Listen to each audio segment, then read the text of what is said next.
It's time for Where You Live with Gene and Tony, the show that's all about owning, buying, selling, renting, and association management.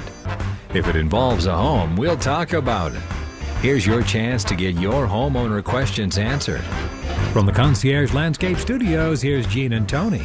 Needed the shelter of someone's arms, and there you were. Needed someone to understand my ups and downs. Good morning and welcome once again to Where You Live with Gene and Tony. I'm Gene Sullivan, and Tony has the day off with me, but today we have as a guest co-host for the show, a friend of the show's been on a number of times, Attorney Dan Greenstein from Bernick Lifson. Good morning, Dan. Good morning, Gene, and good morning, Tony, wherever you may be. Yeah.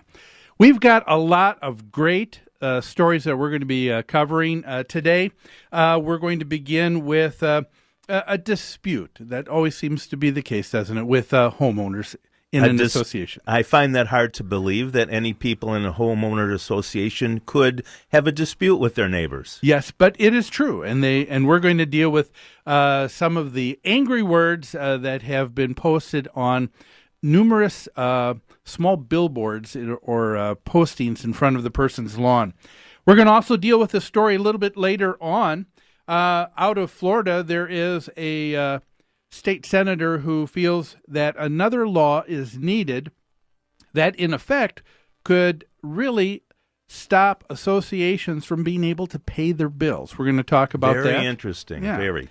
And then also out of Illinois, there is a new law now where all association managers must be licensed, and we're going to talk about that and what's entailed there. But, of course, it is time, as always, for our first segment, Property Management in the News.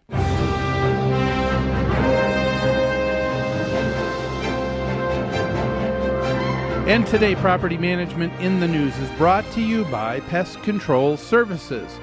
When you need to get rid of unwanted pests in your home or rental property, you want to call someone who's responsive, professional, and a proud member of Angie's List. Give owner Greg Keener a call, 952-894-9748. That's Pest Control Services. Well, our first story came from Channel 15 News out of Carolina Live, and it is entitled, "A Dispute Between Neighbors Leads to Angry Signs in Front Yard." A dispute between neighbors is testing free speech rights in the Murals Inlet subdivision. A woman in the Hamilton Estates community has put up several signs in the front of her home. Now, she's complaining about harassment by her neighbors, and now the neighbors are complaining about the signs, saying that it's making the neighborhood look trashy. It's been a neighbor vendetta battle with about 5 neighbors since May, said June Marcolini, who told News Channel 15. This is the woman who put the signs in her yard. It all starts or centers around dogs. Marcolini said a neighbor allowed one of his big dogs to run loose and went on her property, threatening her little chihuahua. That's the argument that eventually has led to Marcolini placing the signs in her front yard. Now, she has several signs. Among them, they're in big block letters. They say things such as, "Evil, venomous, vengeful, lying, gossiping neighbors." One sign implores the self-important idiots to just stay off my property. The sign also accuses Marcolini's neighbors of lying about me without any facts. Now, the signs say neighbors vandalized Marcolini's mailbox, threw rancid meat into her backyard, and that got her dog sick, and also broke into her garage. So these are all of the allegations she's making about her neighbors. Marcolini said she has no idea why neighbors are acting this way. She said, "I have no choice but to put up signs to get her message across." She said, "All I've ever asked of these people is just leave me alone. They're just picking a fight with me." Marcolini said the blow-up started last May when she accused her neighbor Vince Collins of not keeping his dogs leashed. She claims the dogs got on her property and others, and then someone, not her, she said, called the police on Collins. He accused me of starting a big war, and she said that's not true. She said they all accused me of being the one who called the dog officer. I did not do it. Collins said, your dog's going to get out every once in a while. And he said, my dog did cross her property at one time, and it's turned into this huge, giant storm. Marcolini says Collins threatened her. Collins denies it, but he's now accusing her of speeding her car in the residential street where the children are playing. And he says that Marcolini is intimidating and scaring the children of the neighborhood. Apparently, through all of this, the Homeowners Association is being silent. They're apparently not taking sides. The board president, Doug Jones, said there's not much the association can do about the signs. It's her constitutional right. Apparently, not too long ago, the association had changed their rules in regards to the placement of signs on the property.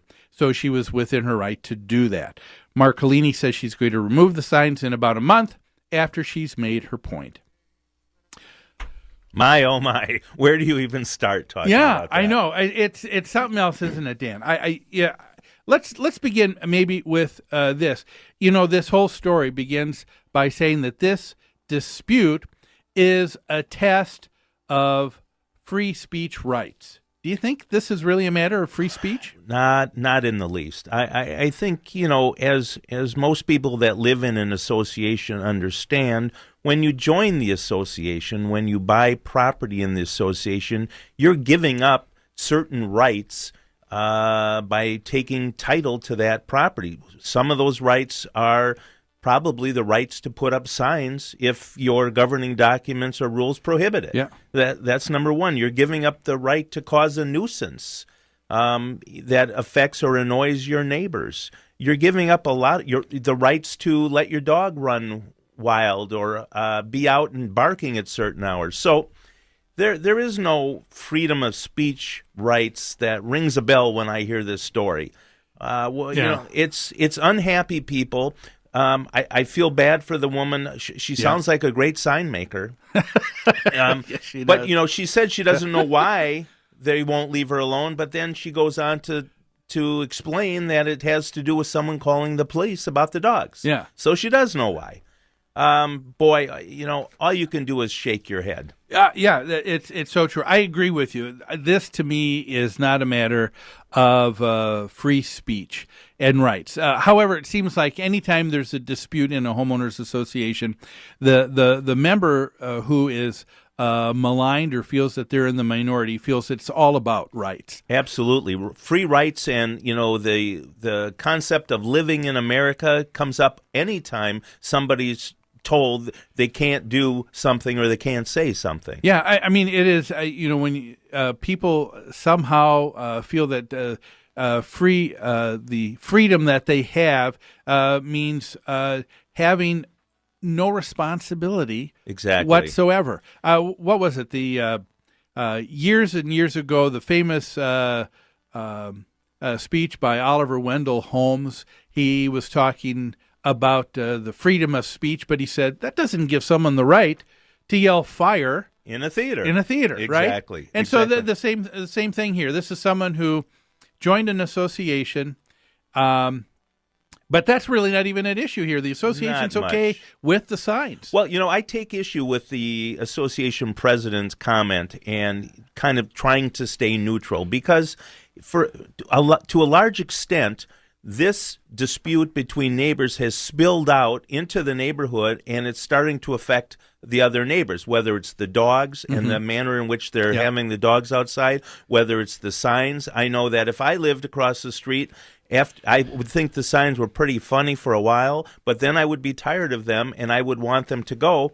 What's interesting about this story is you said the homeowner association did away with their rule that said you can't put funny signs up in your yard. They were very specific about that. That was something that they changed because it apparently was in their rules and regulations prior. And silly association. Frankly, I'm not aware of many associations that would not have a rule or regulation that in some manner restricts signs. Because when you live in an association and you're supposed to keep track of the uniformity of the association, you're supposed to be aware of the market ability of units in the association. Try selling a home a block down from the woman with these signs up and see how lucky you are. Yeah, exactly. Now, let me ask you this question. How about the content of the signs? Do you think there's any issue there with a person who's being slanderous, libelous at all? No, I don't think so. They're first of all, they don't pinpoint who they're about.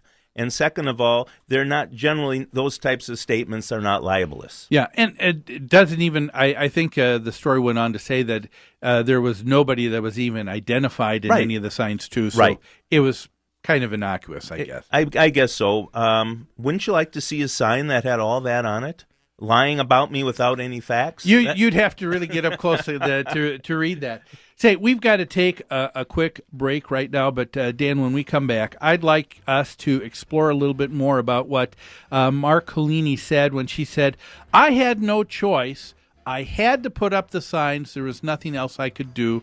Let's talk about that when we come back. We're going to take a break right now. Folks, you're listening to Where You Live with Gene and Tony on AM 1280, The Patriot.